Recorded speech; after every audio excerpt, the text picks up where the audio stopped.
It was supposed to be just another peaceful night. Families enjoying the warmth of a bonfire, children playing near the tents, and the distant hum of nature filling the air. But something was off. "Why are there so many park rangers here?" the boy asked, his voice laced with unease. His mother chuckled, brushing it off. "They're here to keep people safe, sweetheart, so everyone can sleep peacefully." But the boy wasn't convinced. His eyes darted around the campsite, noticing the rangers whispering among themselves, their faces tense. Something about their presence felt excessive. A gust of wind carried the eerie sound of rustling leaves. His sister smirked. "Maybe they're here to keep campers safe from La Llorona." He scoffed. "La Llorona? That's just an old story." "Is it?" their grandfather interrupted, his voice low and serious. "La Llorona is more than just a story. It's a legend whispered across generations, older than the blackest night. And those who cross her path," he paused, staring into the fire, "are never the same again." Silence. The fire crackled, casting shadows that danced ominously around them. The boy swallowed hard. "But what does she do?" His grandfather exhaled slowly. "She follows you. Once she sees you, she never lets go." The crackling of the fire fills the silence. The night grows heavier, as if something unseen is watching, lurking, waiting. The legend tells of a woman who, in a moment of madness, drowned her own children in the river. But her grief consumed her, and in despair, she took her own life. Yet, death was not an escape.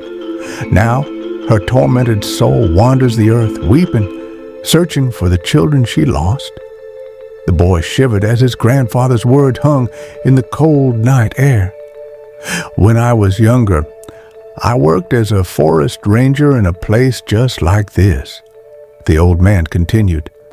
"Many nights I patrolled miles of wilderness with only my faithful dog Negro by my side, but one night, something happened."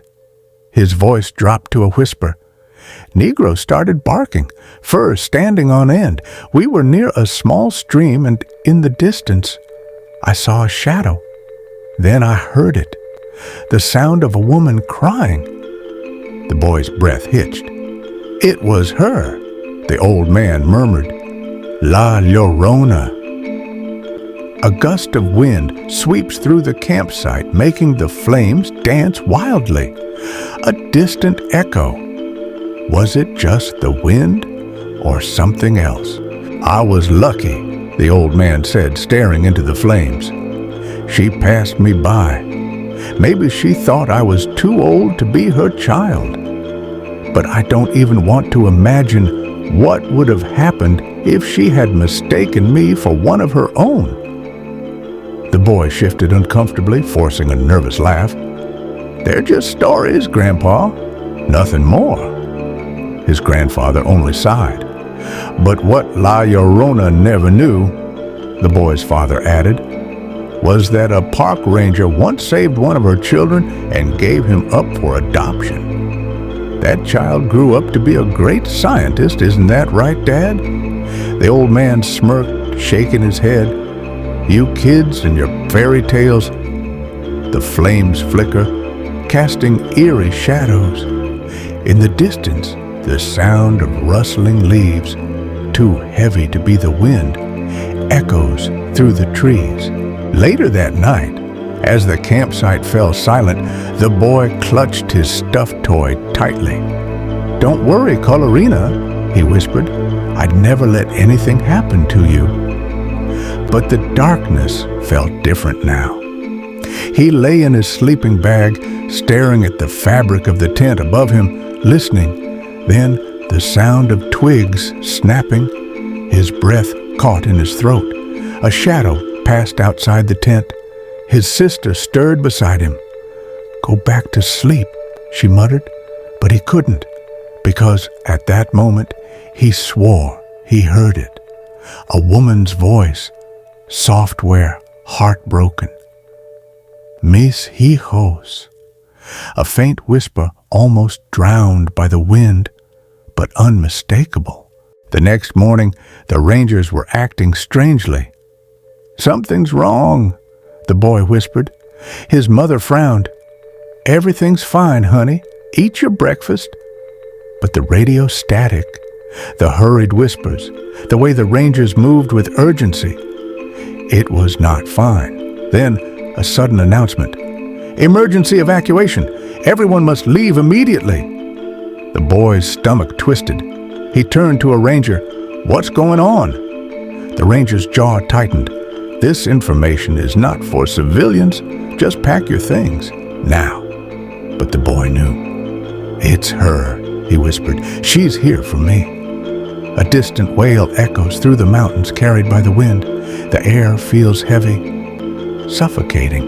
Panic spread through the campsite. Families rushed to pack their belongings as Rangers hurried them along.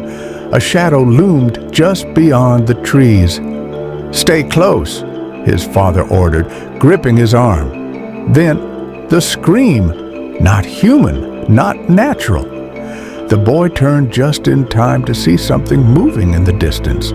Something tall with long flowing hair, its figure shifting unnaturally between the trees. "La Llorona," he whispered, frozen in fear. The shadow turned. A long, breathless silence. Then, sudden movement. Fast. Unnatural. The boy ran. His legs burned. His heart pounded. The cries followed him, growing louder, closer. Then, darkness. A heavy hand gripped his shoulder. He screamed, only to realize it was a ranger. It was just a false alarm, the man sighed. A kid playing pranks. A girl stood beside him, a mischievous smirk on her face. "That was you?" the boy gasped. She shrugged. "What can I say? La Llorona doesn't use a flashlight after all." The ranger chuckled, shaking his head. "All right, let's wrap this up. Time to get back to the station." But the boy barely heard him. His hands were still shaking, because what he had seen was taller than any child, and it didn't have a flashlight. The camera lingers on the forest. A lone, distant sob echoes through the trees, and then silence.